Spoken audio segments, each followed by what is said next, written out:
Здравейте, деца! Днес ще затвърдим знанията си за групиране на обекти по общи признаци, ще сравняваме и ще броим. А сега слушайте внимателно. Гатанка ще ви задам. Помисли и отгадни я сам. Кой нашари всички дървеса? Кой набързо разпиля жълтите листа? И кой със сладки сочни плодове препълни нашите градини? И защо на баба отсвети всичките градини?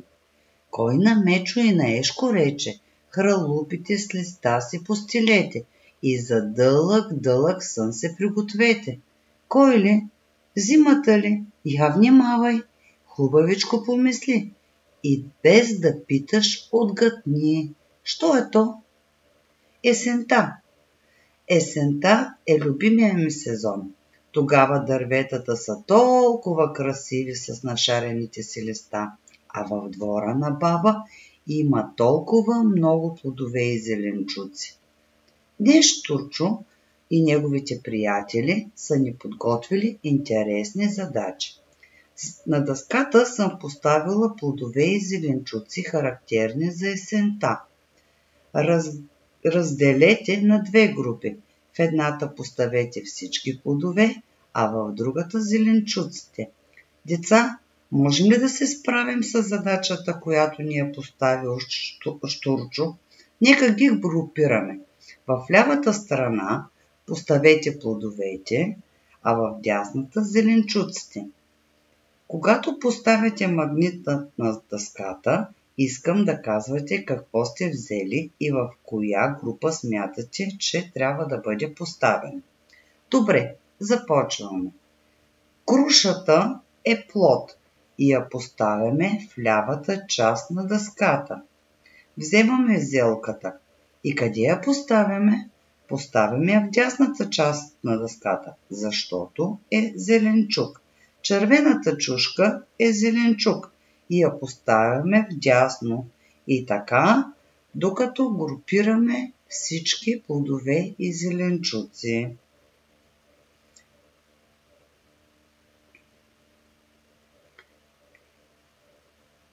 Как групирахме изображенията на магнитната дъска? Точно така, разделихме ги на две групи. В лявата част поставихме всички плодове, а в дясната зеленчуците. Штурчо много обича ябълки. Нека сега ги сортираме по цветове и да ги поставим в отделни кошници. В лявата кошница поставяме зелените ябълки, а в дясната червените.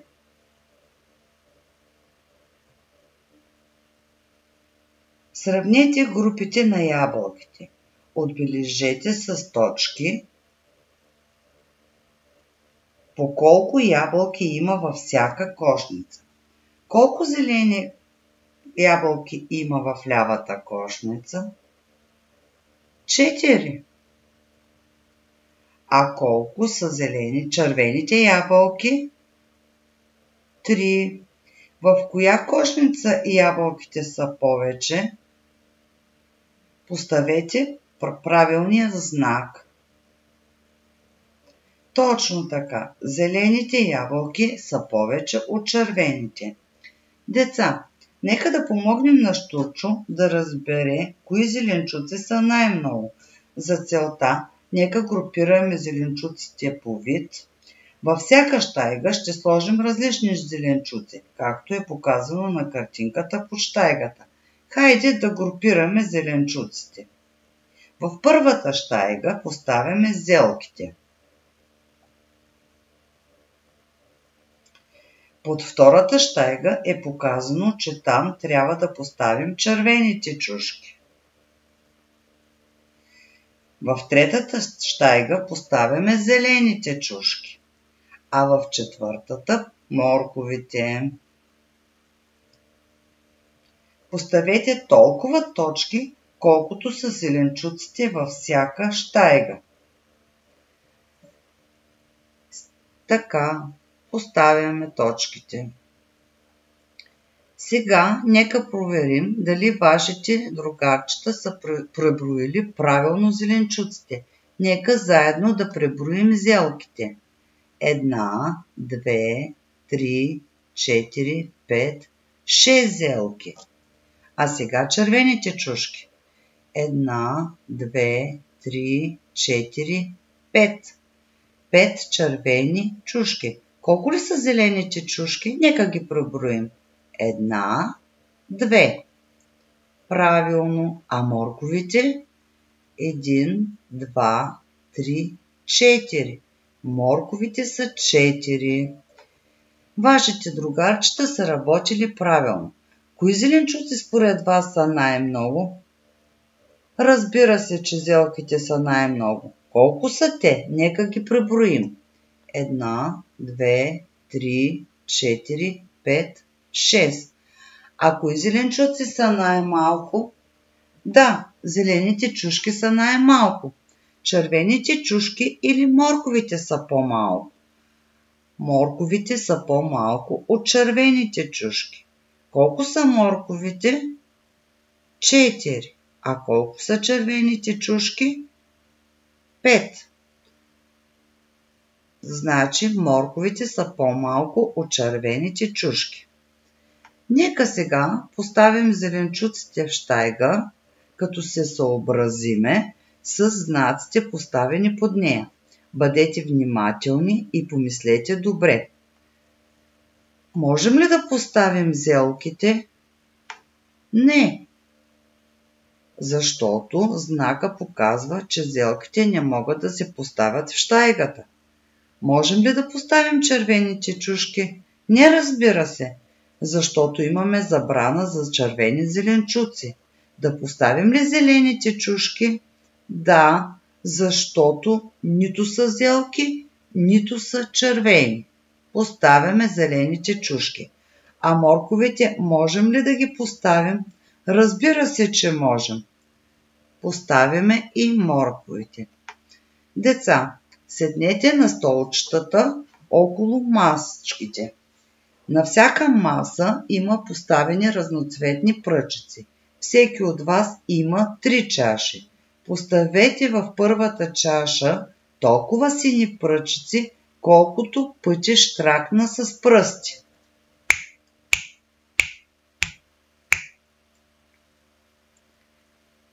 Във втората чаша поставете толкова червени пръчици, колкото пътя тропна с крак.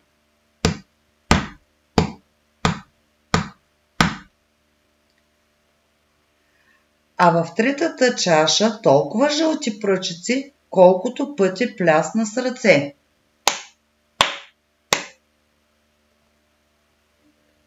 Хайде сега да проверим дали правилно сте поставили пръчиците в чашите. Първата чаша – сини пръчици. Във втората чаша – червени пръчици. А в третата чаша – жълти пръчици. Браво! Поставили сте ги вярно. Кой цвят пръчици са най-много? Правилно, червените пръчици са най-много. Колко са червените пръчици? Да, точно така. Те са 6. А кои пръчици са най-малко? Да, жълтите пръчици са най-малко. Колко са те? Жълтите пръчици са 3. Колко са сините пръчици? Сините пръчици са 5. Сега отворете познавателната книжка и нека видим какви задачи са ни подготвили Щурчо и неговите приятели. Първата задача трябва да отбележим с точки в празните квадратчета по колко бомбона има във всяка кутия. Колко са опакованите бомбони? Да, опакованите бомбони са 6. А колко са кръглите бомбони? Кръглите бомбони са отново 6. Колко са на втората картинка? Колко са жълтите бомбони? Жълтите бомбони са 6. А колко са кафевите бомбони? Кафевите бомбони са също 6. Огледайте третата картинка.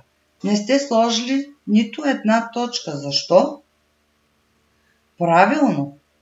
Защото всички бомбони или са кръгли, или са опаковани. Нека продължим със следващата задача. Огради излишния предмет в групата. Кой е излишният предмет на първата картинка? Да, излишният предмет на първата картинка е червеното листо. Обграждаме го. Колко листа са останали? Да, останали са 2 листа и слагаме 2 точки в квадратчето под картинката. Във втората картинка трябва да обградим излишния предмет. Излишният предмет е празната ваза. Колко вази са останали? Да, останали са 3 вази с цветя. На следващата картинка, коя според вас е излишната кола? Синята. А защо е излишна тя? Да, тя е излишна, защото това е полицейска кола. Обграждаме синята кола. Колко коли са останали на картинката? Колко точки трябва да сложим тук? Да, поставяме 3 точки. И сега да разгледаме и последната картинка. Кой е излишният предмет на последната картинка в групата на топките? Правилно, излишна е малката топка. Обграждаме нея. Колко топки са останали? Какво трябва да запишем в квадратчето под картинката? 4. Да, останали са 4 топки. Животните са се събрали в двора на баба, за да поиграят. Какви групи животни виждате? Точно така. На картинката има петли, патки и пиленца. Оградете групите животни. Хайде, нека ги оградим. Ограждаме петлите.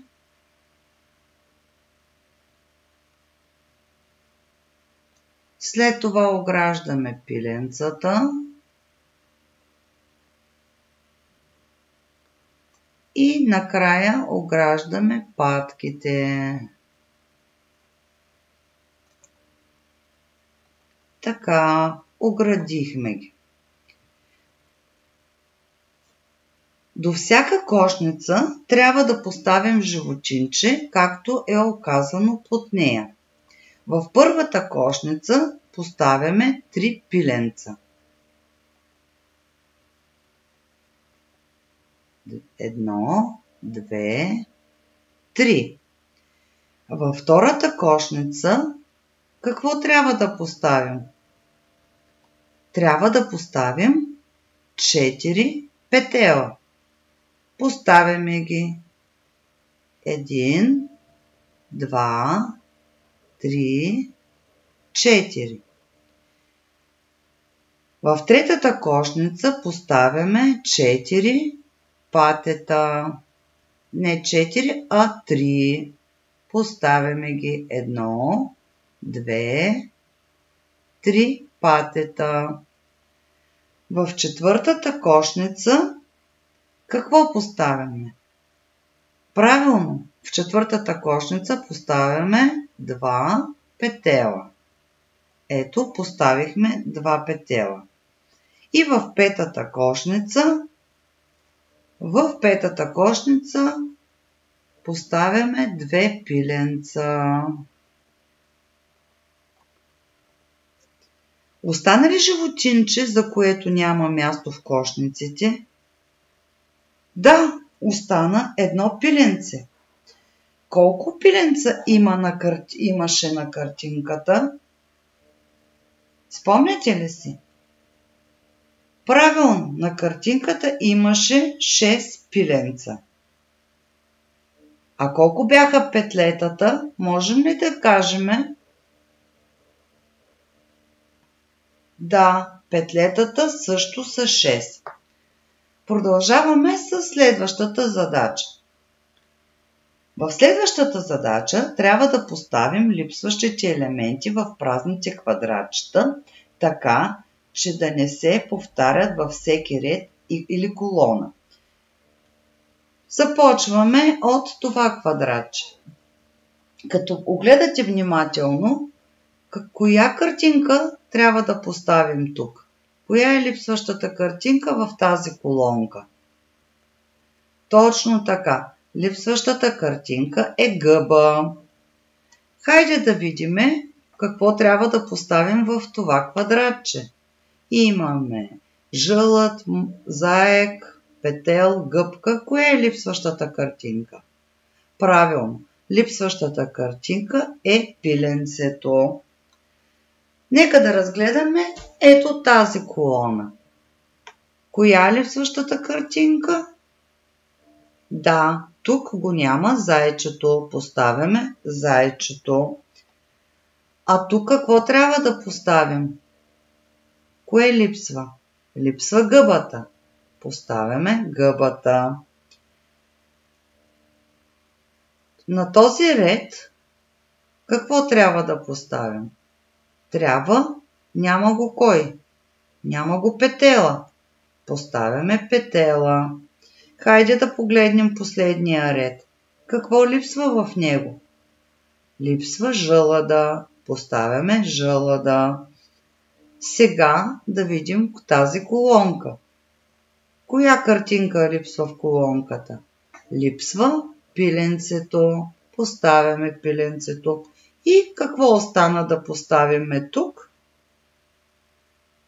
Точно така. Поставяме жълъда.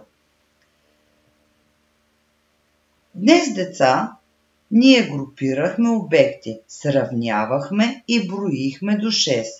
Припомнихме си как можем да групираме предмети по общи признаци – цвят, форма, вид и предназначение, по зададени правила и да определим излишния. Използвахме знаците по-малко, по-голямо и равно.